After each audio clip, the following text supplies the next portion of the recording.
Okay, we've now finished laying the turf, right way down to the end. We're yet to tidy up the edges and cut around the borders, but what we've now done is, a few days ago I mentioned we were going to lay stepping stones.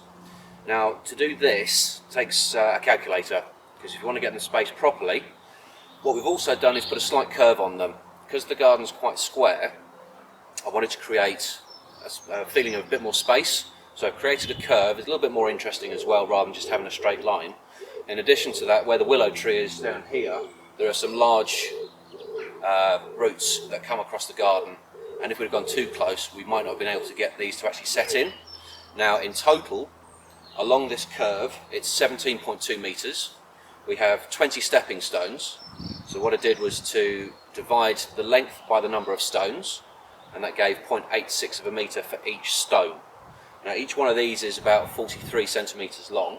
So what we need to do is, to space them out to have an even space at each end, is take half of one length of the spacing of the stones. So 86 is 43, so we need 43 centimetres at each end. But because we want to centre those stones, to actually space them out so they're evenly spaced from one end to the other, we then take half the length of the stone, which is 23, and then we set it back by 23. So the centre point of each stone is at the centre of where it should run. And I've done that already, and they're now equally spaced, so there's an equal spacing between them, which is the same as the space at both ends. So what we're now going to do is, now they've been set on top of the turf, we can actually cut around them, take the cutting out, and the stone will drop straight in. Trying to do these onto the soil first and then lay turf over the top is really, really difficult, and it takes a lot more time to do. So this way, it's a much tidier finish, and because we've now laid the turf, we can see how they sit on here properly and whether or not it looks good. If you do it on the soil, because it's just a brown colour rather than the green to make them stand out, it's a little more difficult to see. So like this, it should look better.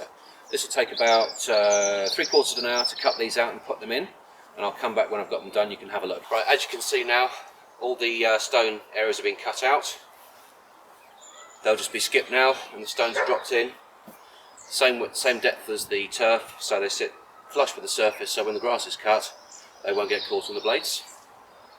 Just need to clear those away now, and then we need to cut the edges. Okay, it's mid-afternoon on day 6, and we are finished. What I'll do is I'll take you a quick walk around now and show you what's been done this week. Down the right hand side of the garden, we've buried the armoured cable. We've cut all the original turf out, rotavated, and we've now laid the new turf. New fence panels laid in all the way down the left hand side of the garden, and 3 new fence panels on the right. The stepping stones have been laid into the lawn, and the new borders have been created all around the garden. Plus, we've created the seating area, which will get sun in the evening.